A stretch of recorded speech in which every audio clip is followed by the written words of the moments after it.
말씀을 함께 나누기를 원합니다. 마태복음 15장 21절부터 28절까지 말씀을 읽겠습니다.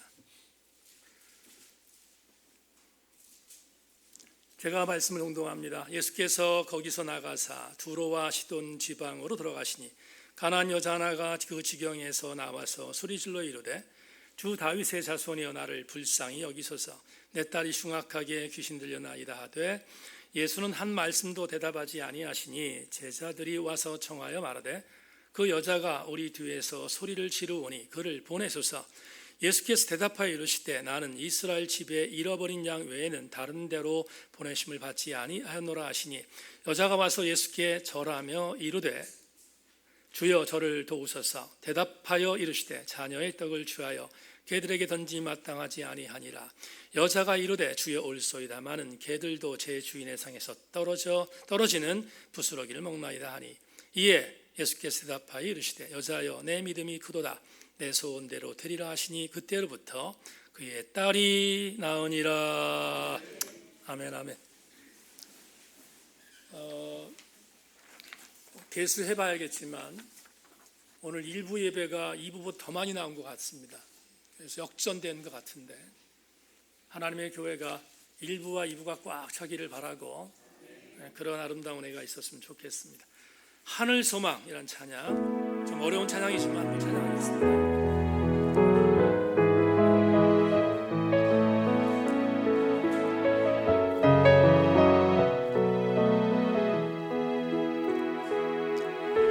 지금은 비록 땅을 벗하며 살지라도 내 영혼 저 하늘을 디디며 사네. 내 주님 계시 눈물 없는 곳 저 하늘에 숨겨둔 내 소망 내 높은 얼굴들 이름들 많이 생각나. 때론 가슴 터지도록 기다려지는 곳 내 아버지 너른 품 날 맞으시는 저 하늘에 쌓 내 소망이네. 주님 그 나라에 이를 때까지 순례의 걸음 멈추지 않으며 어떤 시련이 와도 나 두렵지 않네. 주와 함께 걷는 이 길 다시 한번 찬양합시다. 지금은 비록 땅을 벗하며 살지라도 내 영혼 저 하늘을 디디며 사네. 내 주님 계시 눈물 없는 곳 저 하늘에 숨겨둔 내 소망 있네. 보고픈 얼굴들 그리운 이름들 많이 생각나. 때론 가슴 터지도록 기다려지는 곳 내 아버지 너른 품 날 맞으시는 저 하늘에 쌓 내 소망 있네. 주님 그 나라에 이를 때까지 순례의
셋째 주 주일을 주님 앞에 드리며 말씀을 함께 또 묵상하겠습니다. 나누겠습니다. 우리의 지혜가 부족할 때 지혜를 주시고 우리의 귀가 막혀 있으면 에바다 할 수 있도록 도와주셔서 우리 모두 함께 말씀의 은혜 받고 돌아가는 귀한 시간 되게 하여 주옵소서. 격려가 필요한 자에게는 격려를, 또 경책이 필요한 자에게는 경책을 주시고 말씀을 통하여 함께 어우러지는 행복한 시간 되도록 은혜 내리워 주시옵소서. 주의 은혜를 믿고 감사드리며 예수님의 이름으로 기도하옵나이다. 아멘. 오늘 2월 16일 우리 교들과 함께 길을 잃어버린 자들에게 라는 제목을 갖고 말씀의 은혜를 나누겠습니다. 은혜 받고 돌아가시기를 주의 이름으로 소망합니다. 지난 주간에 냉전 시대의 구동독에 살다가 독일이 통일되기 전이었기 때문에 서독으로 넘어와서 정치적인 망명을 아마 한 것 같습니다. 자유롭게 시를 쓰면서 저항 시인으로 발군의 시대적인 성찰을 보여주었던 라이너 쿤체라는 시인이 쓴 나와 마주하는 시간이라는 시집을 들었습니다. 시이기 때문에 마음이 풍족할 거라고 생각하고 그리고 시를 읽기 시작했는데 나름 무거워졌습니다.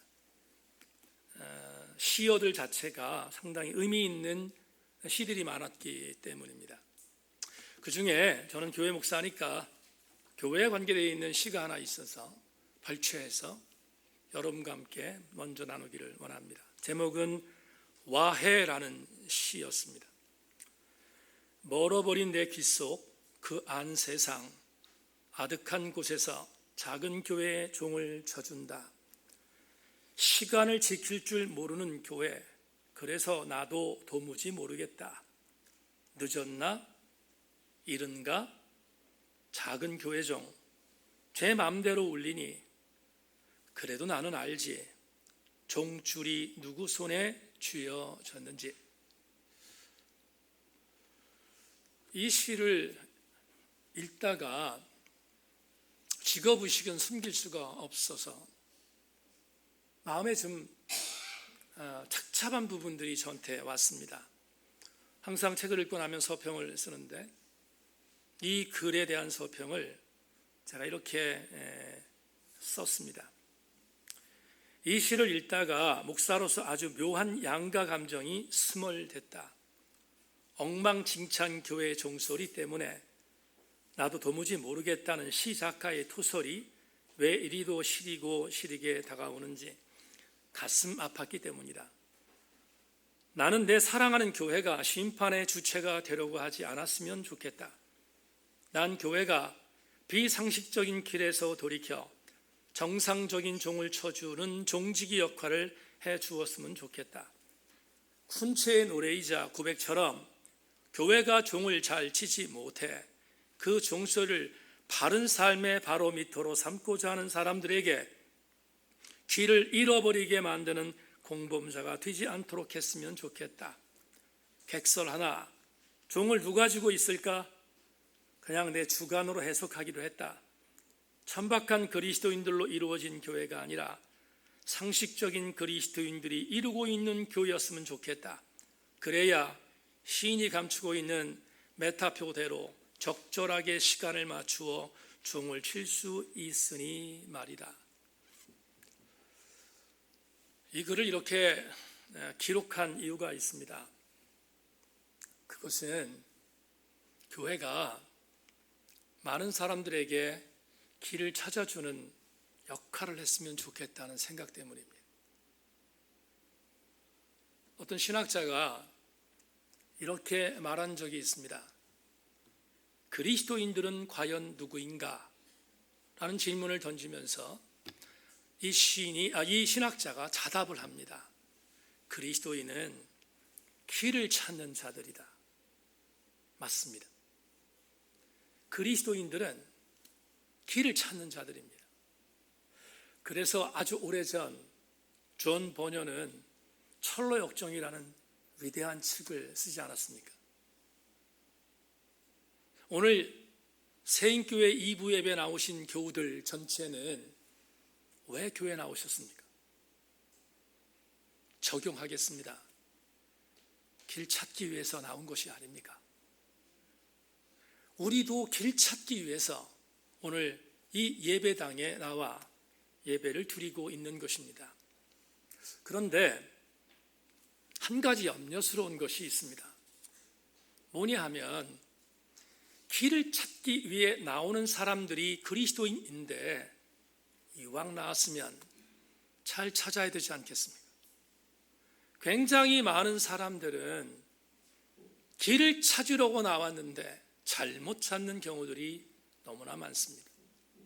그래서 우리는 분명히 길을 찾는 자, 그래서 한자로 그리스도인들을 구도자라고 하지 않습니까? 그 구도자인 우리들이 길을 찾아야 되는데 어떻게 하면 길을 잘 찾을 수 있을까? 그게 오늘 설교의 중요한 팩트입니다. 저는 오늘 여러분과 함께 너무 잘 알려져 있는 본문을 가지고 이미 성경에서 길을 너무나도 잘 찾았던 한 주인공을 여러분에게 소개하면서 오늘 우리도 길을 잘 찾는 방법이 무엇인가를 적용하며 함께 은혜의 시간을 나누려고 합니다. 오늘 여러분들에게 읽어드린 이 본문은 마태복음과 마가복음 두 복음서에 나오는 수로보니게 여인이라는 여인의 기사입니다. 너무 잘 아는 이야기이지만 오늘 여러분에게 드리는 설교 중에는 전혀 다른 각도의 해석이 있기 때문에 오늘 본문을 다시 한번 여러분에게 재해석할까 생각을 합니다. 상당 부분은 이미 해석되어져 있는 내용들이고 알려져 있는 내용이기에 여러분들이 말씀을 받아들이는 데 있어서 어렵지 않을 걸로 생각합니다. 시작하겠습니다. 오늘 본문을 보면 한 여인이 주님을 찾아왔다고 성경은 우리한테 말하고 있습니다. 그런데 이 여인의 출신 성분이 오늘 본문에 기록되어 있습니다. 마태는 오늘 주님을 찾아온 이 여인의 출신 성분을 가나안 여인이라고 말하고 있습니다. 자, 여기서 배경을 좀 이해해야 될 것 같습니다. 예수님은 당신의 공생애를 시작하신 이후 가장 적극적으로 활동하셨던 때가 갈릴리 북쪽입니다. 그 갈릴리 북쪽은 다른 곳이 아니라 가버나움, 게네사렛, 그리고 이방 땅 거라가까지 포함하여 갈릴리 호수를 중심으로 하여 위쪽 부분에서 상당히 많은 활동들을 하셨습니다. 그런데 갈릴리 위쪽 부분이라는 것은 다른 표현으로 말하면 바로 위에 있는 이방 땅과 가깝다는 의미입니다. 갈릴리 북쪽 가장 위에 있는 산은 우리가 잘 아는 헐몬산인데 만년설이 있는 헐몬산을 넘어서면 지금도 제가 성지순례를 갔을 때 지금도 분단 경계선에 철조망이 있는 것을 보고 왔는데 레바논과 접경하고 있는 시리아와 접경하고 있는 그런 북쪽을 우리 예수님께서 많이 활동하셨던 지역으로 인정하시면 될 것 같습니다. 그렇게 활동하셨던 주님께서 이 게네사렛 북쪽에서의 활동을 마치시고 대단히 모험적인 모험을 하나 하셨습니다. 그 모험이 뭔가 하면 이방인들이 살고 있었던, 다시 말하면 유대인들은 절대로 그 땅을 가지 않겠다고 다짐했던 두로와 시돈이라는 지역으로 넘어가신 것입니다. 오늘 본문은 마태복음에 있는 본문은 주께서 정말로 생뚱맞게 모든 유대인들이 가기를 싫어하는 두로와 시돈에 들어가서 그곳에서 사역을 했던 내용을 그리고 있습니다. 그런데 이 두로와 시돈은 지금의 레바논 지역 또 시리아 지역의 접경인데 여러분 지도로 보면 제가 여기 서 있으니까 여러분들은 아마 이쪽 오른쪽이 될 것 같습니다. 오른쪽 부분이 여러분 지중해와 연결되어 있는 항구들이 많이 있는데 그 항구 도시 중에 하나가 두로와 시돈이라고 하는 지역이었는데 그쪽으로 올라가셨어요. 그리고 그 두로와 시돈에서 복음을 증거하시기로 마음먹고 그쪽으로 올라가신 것입니다. 그런데 아시는 것처럼 복음서 다른 곳에서 많은 사람들은 주님도 직접 말씀하셨습니다. 두로와 시돈은 별로 평가가 좋지 않은 도시였습니다. 심지어 소돔과 고모라와 비교되는 정도의 별로 평가가 좋지 않은 도시가 바로 두로와 시돈이었는데 여하튼 주님은 그곳으로 올라가셔서 복음을 증거하기 시작했습니다. 자, 여기서 또 한 가지 여러분들이 알아야 할 전이해를 말씀드립니다. 이 두로와 시돈은 분명히 두로와 시돈이라는 이름을 갖고 있지만 이 도시들은 넓은 의미로 그리고 역사적인 관점에서 바라보면 페니키아 지역이었습니다. 페니키아 지역이란 말은 세계사를 공부한 분은 아시겠습니다마는 페니키아는 한때 대단히 엄청난 영토를 확장했던 제국적인 면모를 갖고 있었던 강력한 나라였습니다. 어느 정도였는가? 이스라엘 중심으로 해서 위쪽에 이걸 많은 신학생들은 공부할 때 포타일 크리센트라고 하는 아주 비옥한 주생딸 지역이라고 하는 지역인데 그 지역 전체를 점령했고 그리고 밑으로는 아프리카 카르타고를 중심으로 한 북아프리카에 있는 모든 지역까지 점령했던 엄청난 영토를 점령했던 나라가 페니키아였습니다. 그래서 두로와 시돈은 페니키아라는 단어로도 사용되는 지역적인 의미가 있다 하는 것을 여러분들에게 말씀을 드립니다. 왜 이걸 말씀드리는가? 이유가 있습니다. 오늘 본문에는 가나안 한 여인이 예수님을 찾아왔다고 말하지만 오늘 본문과 똑같은 병행 구절을 기록하고 있는 마가복음을 보면 이 여인의 지역 출신이 나와요. 그 지역 출신이 어디냐면 수로보니게입니다. 수로보니게는 두 단어가 합쳐진 거예요. 수로라는 말은 시리아라는 단어입니다. 시리아, 보니게는 지금 설명한 페니키아입니다. 그러니까 왜 이렇게 불렀는가를 설명한다면 보세요. 페니키아는 이스라엘 북쪽에 있는 두로와 시돈도 점령했지만 이스라엘 밑에 있는 아프리카의 북쪽까지 점령했다고 했습니다. 똑같은 페니키아인데 사람들은 구분했어요. 어떻게? 아프리카 북쪽에 있는 페니키아가 있는가 하면 이스라엘 북쪽에 있는 시로 페니키아가 있었어요. 그 시로 페니키아를 성경은 뭐라고 말하고 있는가 하면 수로 보니게라고 말하고 있는 거예요. 다시 말하면 오늘 본문의 마태복음에는 나오지 않지만 마가복음에 있는 표현으로 의하면 이 여인의 출신은 페니키아의 점령지였던 시리아 보니게, 시리아 페니키아 지역 출신이었음을 밝히고 있는 것입니다. 1부 예배 때도 확인했으니까 2부 때도 확인하겠습니다. 지금 담임 목사의 설교가 여기까지 이해되시면 아멘. 됐습니다. 좋습니다. 자, 그런데 수로보니게라는 이 말은 오늘 본문에 바라오면 가나안 연이라는 말로도 등장하고 있습니다. 그렇죠? 가나안. 그러면 가나안이 뭔가? 가나안은 우리가 아는 것처럼 적과 꿀이는 가나안 땅에서 가나안이 지역 이름으로 우리는 일반적으로 생각하잖아요. 그런데 가나안은 사람의 이름이었어요. 원래는.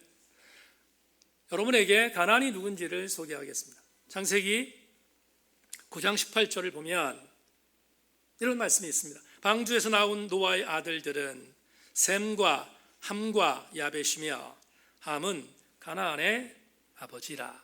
여러분, 가나안은 함의 아들이었다 이렇게 말합니다. 그러면 함이 누군지를 봅시다. 함은 여러분 잘 아시는 것처럼 노아의 세 아들 중에서 포도주를 먹고 만취해 있는 아버지의 하체를 가리지 않고 부끄러움을 주었던 아들로 우리가 알고 있잖아요. 그런데 여기서 한 가지 꼭 짚고 넘어갈 게 있습니다. 잘 배워야 하기 때문에. 많은 근본주의 신학자들은 함을 이렇게 표현합니다. 아프리카의 조상이다 라고 말합니다. 다른 말로 표현하면 함은 흑인의 조상이다라고 해석합니다. 절대로 그렇지 않습니다. 잘못 알면 안 돼요. 그건 근본주의자들이 함이라고 하는 아들이 저주받았는데 저주받은 그 아들이 흑인들에게 적용시킨 아주 질 나쁜 행위 중에 하나입니다. 그렇지 않습니다.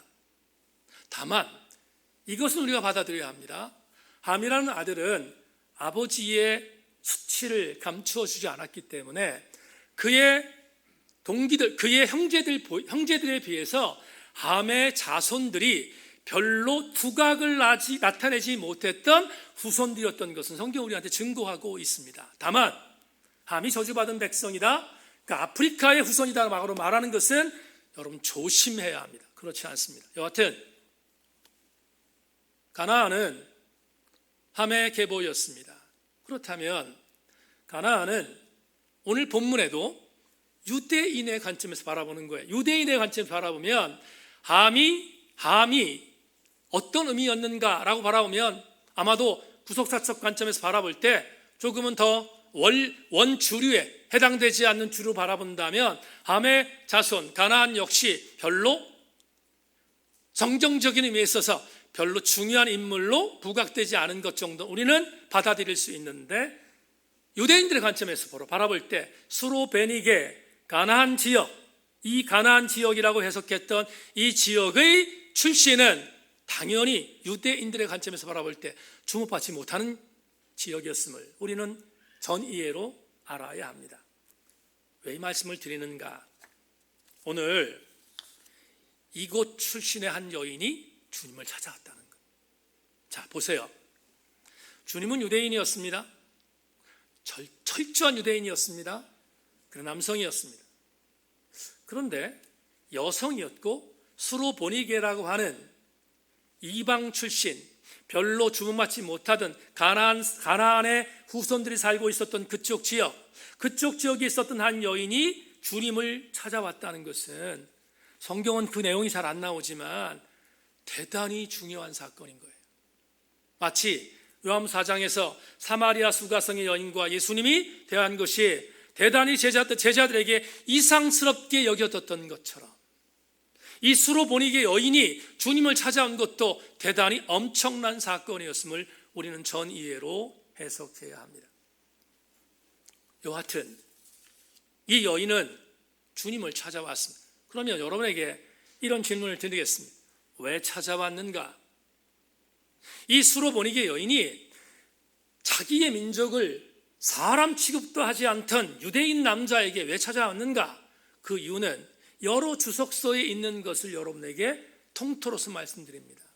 조금 전에 말씀드렸는데 주님은 갈릴리 북쪽 게네사렛, 거라사 그리고 가버나움 지역에서 엄청난 사역들을 행하셨습니다. 그 중에 거라사 지역에는 한 미친 광인을 고쳐준 사건도 기록되어 있습니다.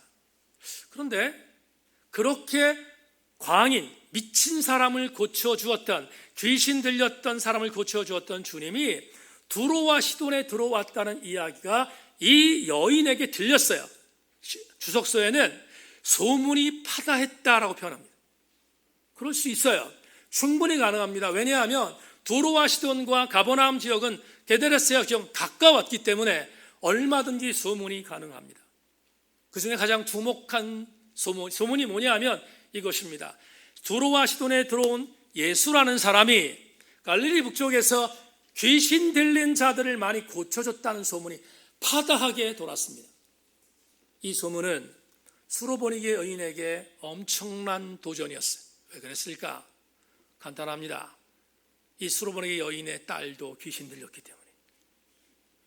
수로보니게 여인의 딸이 귀신 들렸기 때문에 어떻게든 간에 내 딸을 고쳐야 되겠는데 별 방법을 다 썼지만 방법이 없었습니다. 그러다가 거라사에서 귀신을 쫓아주었던, 인근 지역에서 귀신 들린 자를 쫓아주었던 예수가 지금 두로와 시돈 수로보니게 지역으로 들어왔다는 이야기를 듣고 이 여인은 그 소문을 놓치지 않았습니다.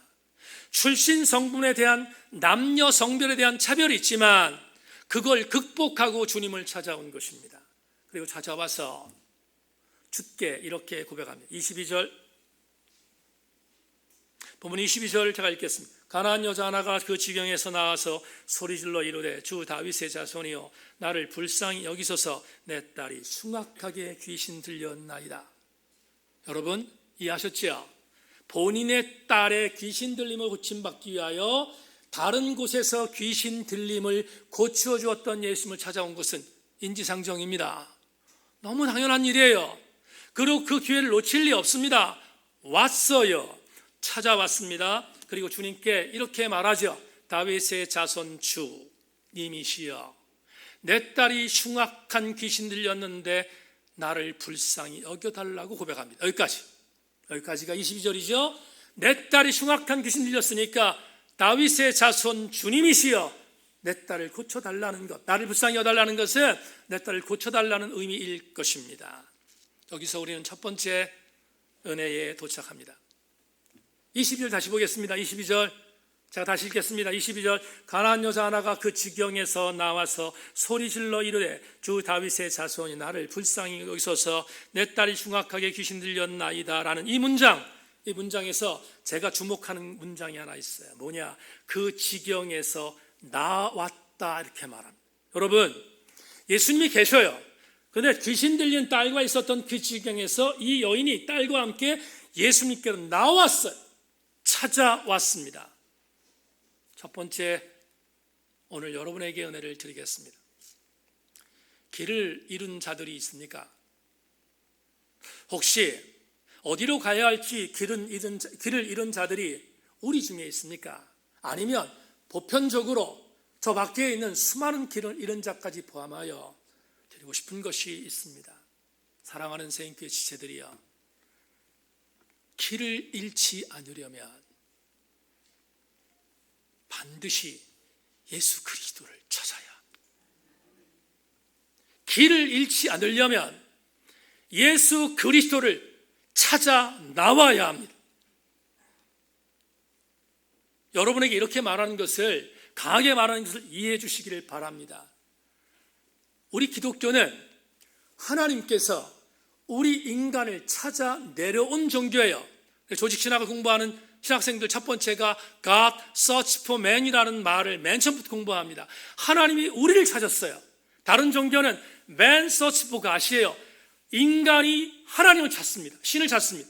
근데 우리 기독교는 하나님께서 직접 우리를 찾으신 고등종교라고 배우는 것이 신학생들의 교리 공부의 첫 번째예요.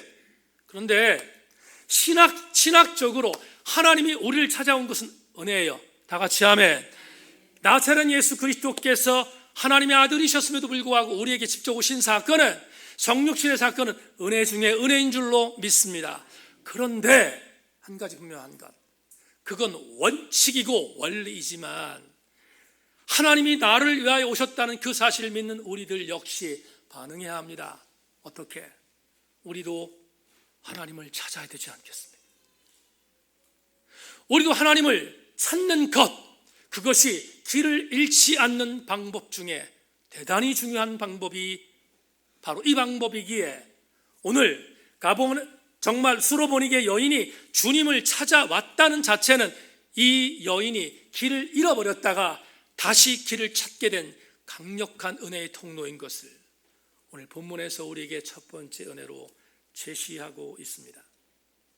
그런데 주님을 찾아 나왔습니다. 여러분, 주님을 찾아 나왔다는 것은 대단히 중요한 신학적인 의미를 갖고 있습니다. 뭔가 이런 것입니다. 우리는 주님이 길이심을 믿습니다. 요한복음 14장 6절에서 그 유명한 말씀을 주님이 하십니다. 나는 길이요 진리요 생명이다. 나로 말미암지 않고는 아버지께로 갈 자가 없다고 말씀했습니다. 근데 요한복음 14장 6절에서 나는 길이요 했을 때 이 길이라는 단어를 호도스라는 헬라어로 단어를 썼습니다. 이 길은 여러 길이 아니에요. 여러분, 호도스란 말은 여러 길이 아니라 갈 수 있는 유일한 길을 말할 때 호도스를 씁니다.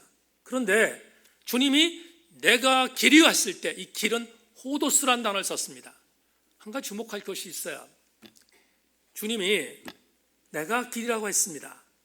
그런데 같은 복음의 저자인 요한복음 1장 1절에서 사도 요한이 주님이 길이라는 사실을 십자장에서 보고했던 요한이 요한복음을 쓰면서 1장 1절에서 대단히 중요한 신학적인 하나의 문장을 남겼습니다. 요한복음 1장 1절 뭐라고 되어 있습니까? 태초에 말씀이 계시니라. 이 말씀은 하나님과 함께 계셨으니 이 말씀은 곧 하나님이시다. 그런데 이 말씀이란 단어가 뭐냐면 로고스란 단어, 여러분 잘 아시는 로고스란 단어예요. 자, 적용하겠습니다. 유일한 길이신 예수님은 당신을 유일한 길, 호도스라고 말씀하셨습니다. 다른 길이 없다는 거예요. 이 길을 선택해야 돼요.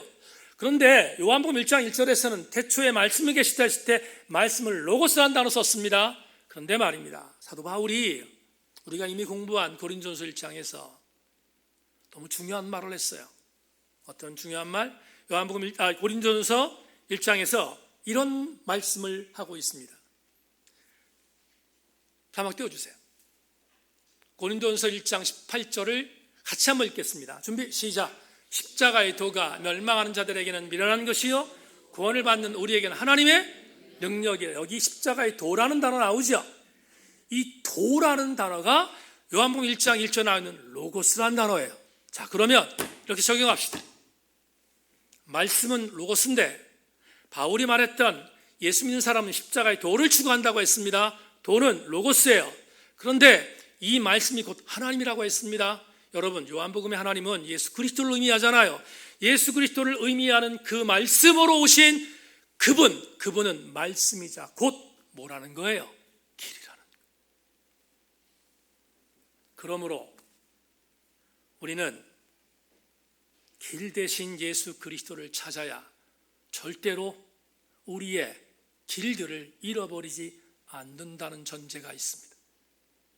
여러분들, 우리 모두가 오늘 예배를 드리며 길 대신 예수 그리스도께 나왔는데 단언하게는 길 대신 예수 그리스도께 나왔으므로 여러분들은 정말로 귀한 길을 함께 가고 있는 하나님의 사람인 줄로 믿고 이 길에서 절대로 이탈되지 않기를 주님의 이름으로 축원합니다. 그런데 중요한 것이 이것입니다. 이 길 말고 다른 길을 찾으려고 하지 말라는 것입니다. 마가복음 5장 말씀을 잠깐 여러분에게 소개하겠습니다. 마가복음 5장 25절 29절을 제가 읽겠습니다.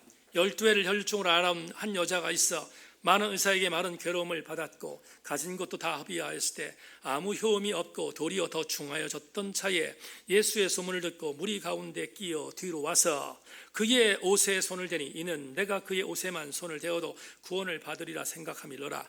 이에 그의 혈류 근원이 곧 마름에 병이 나온 줄을 몸에 깨달으니라. 다 같이 아멘.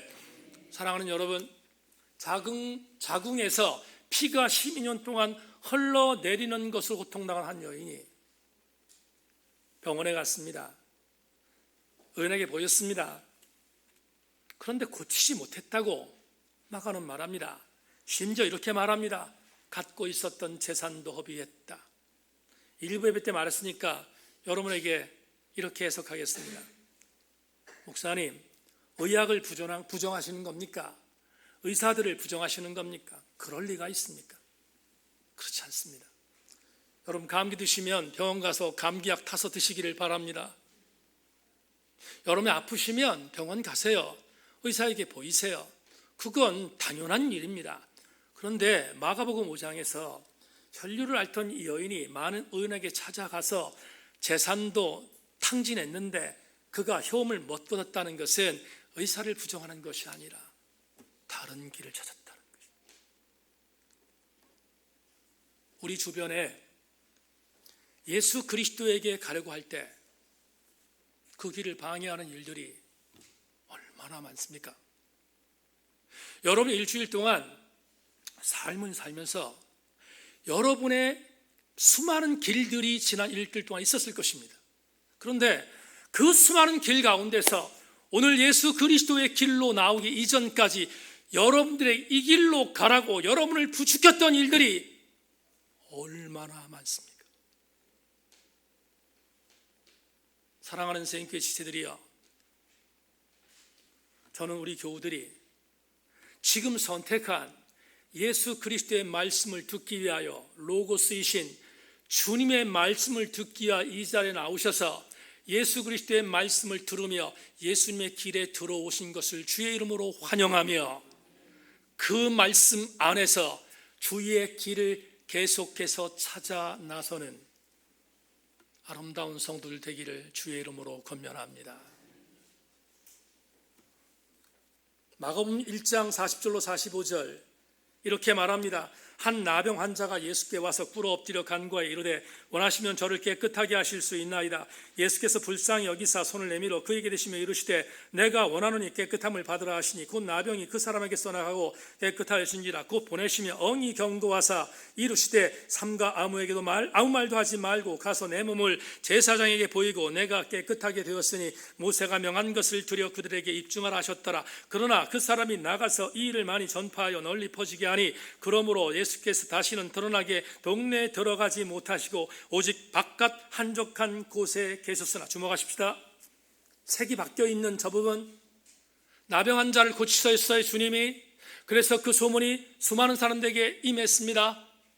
그런데 주님께서 당신을 드러내지 말라고 경계했는데, 그런데 나병 고침받은 사람과 더불어 그 지역의 수많은 사람들이 그럼에도 불구하고 그분에게 나아왔다고 말하고 있습니다. 세인교회의 강단에서 선포되는 길이신 예수 그리스도의 선포가 강력하고, 여러분들의 현장에서, 여러분의 지역셀에서 여러분의 입으로 증거되는 예수 그리스도가 길이시다는 강력한 은혜의 메시지가 선포되므로 수많은 길을 잃어버린 사람들이 여러분들에게, 우리 세인교회에, 그리고 예수 그리스도에게로 돌아오는 강력한 은혜가 우리 교회를 통하여, 여러분을 통하여 이루어질 수 있기를 다시 한번 주의 이름으로 축원합니다. 마지막 두 번째, 오늘 본문을 통하여 또 하나의 은혜를 나누기를 원합니다. 여러분, 수로보니게 여인이 우여곡절 끝에 주님께 나왔습니다. 그 주님께 말합니다. 내 딸이 귀신 들렸으니까 고쳐주십시오. 그러면 주님의 반응은 이래야 합니다. 알았다, 내 딸아, 내가 내 딸을 고쳐주겠다. 그리고 고쳐주시는 것이 마땅합니다. 그런데 오늘 보면 23절 24절 자막 보세요. 예수는 한 말씀도 대답하지 아니하시니 제자들이 와서 청하여 말하되 그 여자가 우리 뒤에서 소리를 지르오니 그를 보내소서. 예수께서 대답하여 이르시되 나는 이스라엘 집에 잃어버린 양 외에는 다른 데로 보내심을 받지 아니하였노라 하시니, 기절할 말, 넘어질 말, 시험 들을 수 있는 말, 이 말을 주님이 이 여인에게 합니다. 여러분, 유진 피터슨 목사가 쓴 메시지에서 오늘 본문 24절에 이렇게 썼습니다. 나는 이스라엘의 잃어버린 양을 대하는 것만으로 바쁘다. 필요 없다는 거예요. 너를 고치지 못하겠다는 거예요. 네가 원하는 걸 들어주지 못하겠다는 거예요. 세상에, 이게 주님의 말입니다. 이걸 어떻게 해석해야 합니까? 얼마나 곤란한지 몰라요. 예수께서 이스라엘 양 외에 다른 이방인들에게 보내지 않았다. 그런데 영이 포기하지 않아요. 주님, 그래도 나를 불쌍히 여겨주시고 나를 고쳐주시기를 바랍니다. 그랬더니 여러분, 더 심각한 말을 주님이 하셨습니다. 오늘 본문에 있는 말씀 가운데서 26절을 보겠습니다. 26절 보시면 26절에서 이렇게 주님 말씀하고 계십니다.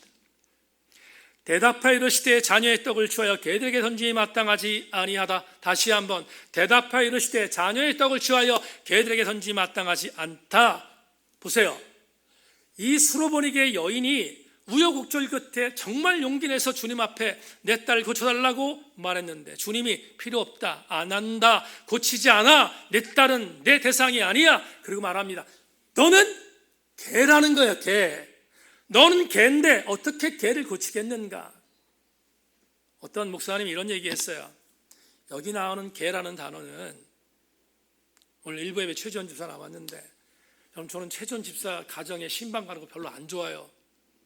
왜 안 좋냐면 그 집에 들어가면 이따마는 개가 있어요. 그냥 요만한 개도 아니고 이따마는 개, 정말 그 개가 으르렁거리고 있는데 거기 신방 가고 싶은 사람 누가 있겠어요? 이만한 개가 으르렁거리고 있어요. 그런데 여기 나와 있는 개라는 헬라어 단어는 그런 개를 말하는 게 아니에요. 어떤 개? 일부에도 말했는데, 개를 좋아하시는 분들 이해하고 들으세요. 저는 별로 개를 안 좋아하기 때문에. 개를 보면 매끄러지게 보이지, 미안합니다. 하여튼 간에 그렇다고요. 근데 그 개 중에서 이렇게 애지중지하는 게 있잖아요. 애지중지하는 개, 치와 같은 거, 너무 예쁜 거, 그 개하고 자는 사람도 있어요. 거기다가 무슨 옷도 입히고 하여튼 별짓을 다 해요. 심지어 아프면 개병원도 데려가고요. 그리고 자기가 어디 외출하면 개 호텔도 데려가. 나도 가지 못한 호텔을. 그런 사람들이 있잖아요. 그런 사람이 있는데 그런 개. 그러니까 이 본문에 나오는 개를 많은 사람들이 이렇게 해석합니다. 주님이 이 연을 개라고, 이따만한 개라고 말한 게 아니라 주님이 시험하시기 위해서 작은 애완용 개라고 표현한 거다, 이렇게 해석해요. 또 한 가지, 모든 복음주의권의 목사님들이 이렇게 해석합니다. 철저하게 이렇게 해석합니다. 수로보니게 여인에게 이런 비정한 말씀하신 이유는 이 여인을 시험에서 통과시키기 위해서였다 해석합니다. 일견 저도 동의하는 부분이 없지 않아 있습니다. 그러나 일견 동의하지, 저는 전적으로 동의하지 않습니다. 그러면 여러분에게 한 번도 들어보지 못했을 것 같은 한 말씀을 지금부터 전하겠습니다. 주님이 어쩌면 수로보니게 여인에게 이렇게 엄청난 시험에 들 만한 이야기를 하셨을까? 그러고도 주님인가? 라고 곤란할 수 있는 이 해석을 저는 이렇게 해석합니다. 여러분, 주님이 수로보니게 여인에게 시험 들게 하기 위해, 시험을 통과하기 위해서 이 말씀하신 것이 아니라 주님은 맞는 말을 하신 거예요. 도전되죠? 이강동 목사도 어떻게 예수님을 그렇게 해석하나? 똑같다 이렇게 말할 수 있지만 어쩔 수 없습니다. 들어보시면 알아요. 예수님은 공생애를 생활하시면서 언제 활동을 시작하셨는가 하면 세례 요한이 죽고 나서부터입니다. 잘 보세요. 세례 요한이 예수님보다 6개월 먼저 왔습니다. 그리고 6개월 먼저 와서 먼저 세례 요한이 외쳤던 일성이 이것입니다. 회개하라, 천국이 가까웠다는 것입니다. 성경을 보시면 세례 요한이 요단강에서 세례를 주며 수많은 사람들이 돌아오도록 만들 때 예수님은 세례받은 것 이외에 예수님 활동은 기록되어 있지 않아요. 다시 말하면 세례 요한이 구속사적인 사역을 감당할 때 예수는 무대 위에 올라오지 않았다 이 말이에요. 그런데 세례 요한이 헤로데에 의해서 순교를 당했습니다. 세례 요한이 죽었어요. 죽고 나자마자 예수께서 무대 위로 올라오셨어요. 그리고 놀라운 사실은 세례 요한이 외쳤던 일성, 회개하라 천국이 가까웠다는 이 말씀을 예수님도 똑같이 전하셨다는 거예요. 예수님의 복음의 일성은 회개하라 천국이 가까웠다는 것입니다. 이걸 이렇게 해석하는 것입니다. 예수님은 구속사적 관점에서 질서를 허물어뜨리지 않으셨어요. 구속사적 관점에서 그가 갖고 계신 질서를 지키셨던 분이 예수님이셨어요. 이 말을 로마서와 함께 오늘 본문과 적용하겠습니다. 여러분, 구원은 맨 처음 유대인에게로 주어졌습니다. 이방인인 우리들은 좀 섭섭해도 어쩔 수 없어요. 유대인들에게 처음으로 하나님의 복음이 주어졌어요. 그런데 문제는 뭐냐면 로마서를 보면 유대인들이 이 복음을 받아들이지 않았다고요. 받아들이지 않자 하나님께서는 유대인들에게 복음을 받아들이도록 그들을 시기하기 위하여 복음의 능력을 누구에게로? 이방인에게로 옮기셨음을 로마서는 우리에게 말하고 있습니다.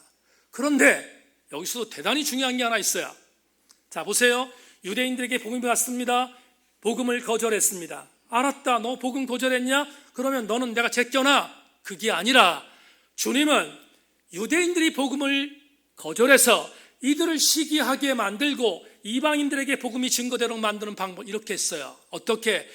유대인들을 통하여 시기하게 했고, 그래서 복음이 이방인들에게, 그러면 이렇게 해석하는 것입니다. 유대인들은 배제된 것이 아닙니다. 유대인들은 이방인들의 구원의 통로에 아름다운 도구였어요. 다시 말하면 주님은 구원의 순서 역시 흐트러 놓지 않으셨어요. 왜 이게 중요합니까? 오늘 본문, 나는 이스라엘 외에 다른 양들에게 보냄을 받지 않았다는 예수님의 말씀은 틀린 말이 아니다 이 말이에요. 그러면 마지막 해석이 가능합니다. 놀라운 해석입니다. 일반적인 해석 가운데서 수로보니게 여인이 시험을 통과하도록 만든 시험이라고 본문 해석할 때에 이렇게 해석합니다. 어떻게? 그렇구나. 수로보니게 여인은 개들에게 주인의 상에서 떨어지는 그런 주인의 상에 있는 것들을 개들에게 주지 않는다고 말씀하셨던 기가 막힌 어떤 정말로 시험될 만한 말씀에 대하여 수로보니게 여인이 이렇게 말하잖아요. 주님, 맞습니다. 옳습니다. 그런데 개들도 주인의 상에서 떨어지는 부스러기를 먹는데 주님, 나는 개니까 그 부스러기라도 주십시오. 이렇게 말했잖아요. 이렇게 말한 것이 시험 통과, 그래서 주님이 그의 딸을 고쳤다고 해석하는 게 일반적 해석인데, 이강도 목사 해석했던 주님이 하셨던 말씀은 시험거리가 아니라 맞는 말이라고 해석했을 때 마지막 도전이 있어요. 저는 더 큰 도전이고 더 큰 감동입니다. 뭘까요? 수로보니게 여인의 딸이 고침받은 이유는 시험을 통과한 것이 아니라 주님도 예상하지 못했던 강력한 주님을 감동시켰던 큰 믿음이었다 이 말.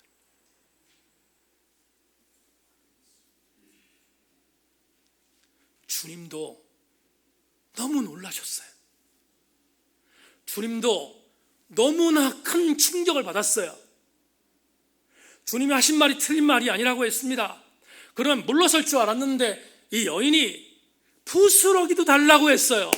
그것을 주님이 큰 충격을 받고 유진 피터슨의 말을 여러분이 전합니다.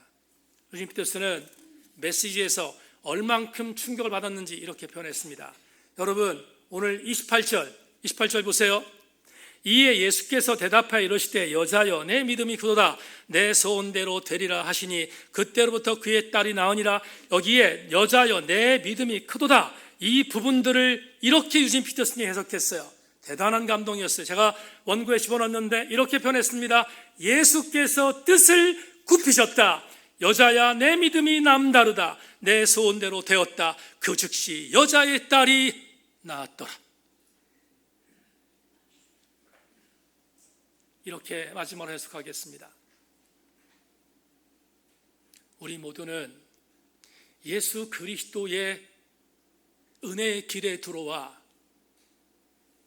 그 은혜의 길을 같이 동행하면서 주님을 감동시키는 삶을 살면 절대로 길을 잃지 않는다는 것을 오늘 우리는 두 번째 은혜로 받을 수 있는 것입니다.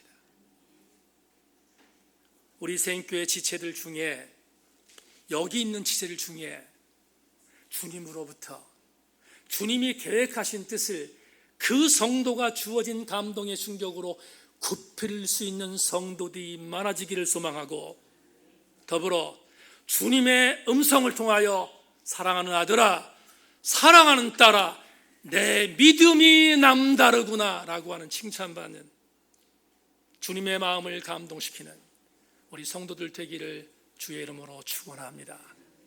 말씀 맺겠습니다. 어제 외부에서 식사를 하게 됐습니다. 일이 있어서 나갔다가 외부에 식사를 하는데 식당에 들어갔는데 제 바로 앞에 어떤 젊은 부부가 우리 주한이 정도 된 아이, 걸을 수 있으니까 주한이보다 더 크겠네 조금. 하여튼 그런 아이하고 아들하고 같이 와서 밥을 먹는 거예요, 앞에서.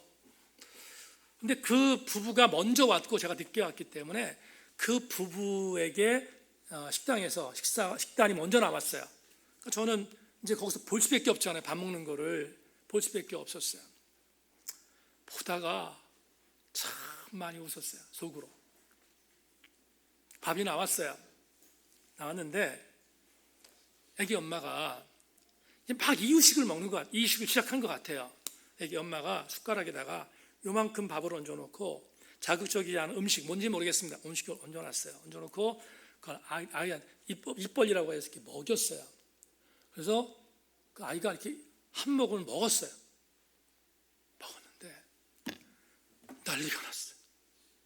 왜 난리가 났는지 아세요? 앞에 앉아있던 애기 아빠가 박수 치며 난리가 났어요.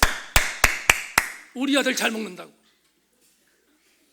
얼마나 큰 감동인지 모르는 거예요. 그 애기 아빠한테는 제가 추측하기로는 그날이 이유식한 지 얼마 안 돼서 그런지 모르겠지만 와, 너무너무 좋은 거야. 아빠가, 젊은 아빠가 푼수처럼 너무 좋은 거야. 너무 좋은 거야. 근데 더 기가 막힌 일을 봤어요. 한 숟갈을 아들이 딱 먹는데 아빠는 박수를 막 치는데 가까이 있었거든요. 저하고 앞에니까 엄마가 눈물을 글썽거리는 거예요. 엄마가 눈물을 글썽거리면서 우리 아들 너무 예쁘다고 쌍박수를 시작했어요. 주한 아빠, 주한 엄마, 절대로 그러지 않기를 바랍니다. 그런데 생각했어요. 얼마나 좋으면 박수치며 나 정말 자기 아들 이유식 먹으면서 눈물을 흘리는 엄마는 처음 본 것 같아요. 그런데 이 생각이 들었어요. 왜 좋을까? 아들이 밥 먹어주는 게 감동인 거예요. 그냥 감동인 거예요. 때가 돼서 먹는지는 모르고 그냥 감동인 거예요. 여기 우리 교우들 중에 여러분들 어떠셨어요? 여러분들 자녀들 다 그렇게 먹이지 않았나요? 그리고 여러분의 자녀들이 밥을 먹는 첫 번째 이유식 날 얼마나 기쁘셨어요? 주한 아빠하고 주한 엄마가 인스타그램을 하는데 제가 인스타그램 친구거든요. 주한이가 한 발을 뛰면 그거 사진 찍어서 올려. 또 한 발을 뛰면 사진 찍어서 올려. 너무 예쁜 거예요. 너무 당연하지 않겠습니까? 사랑하는 여러분, 제가 식당에서 그 일을 보다가 이런 생각했습니다. 아들이 아무것도 모르고 아빠와 엄마의 마음에 흡족한 일만 해줘도 아버지와 어머니는 감동하는 것처럼 여러분들이 말씀의 은혜 안에 서서 로고스 대신 예수 그리스도의 길에서 떠나지 않고 주님 뜻대로 살려고 할 때 우리 주님은 여러분을 보시며 박수치며 눈물 글썽이며 여러분들을 기뻐하시지 않겠습니까? 바라기는 여기 있는 우리 모든 성도들마다 주님의 마음을 감동시켜 주께서 원하시는 길을 함께 걸어가는 아름다운 성도들 되기를 소망하고, 유대인 신학자 아브라함 조스 에셀이 이렇게 말했습니다. 인간 존재는 결코 그냥 존재하는 존재가 아니다. 그것은 언제나 의미와 관련이 있다. 저는 이 의미라는 이 단어를 이렇게 해석합니다. 여러분들 모두에게 다시 한번 말합니다. 우리의 의미는 예수 그리스도 그분이십니다.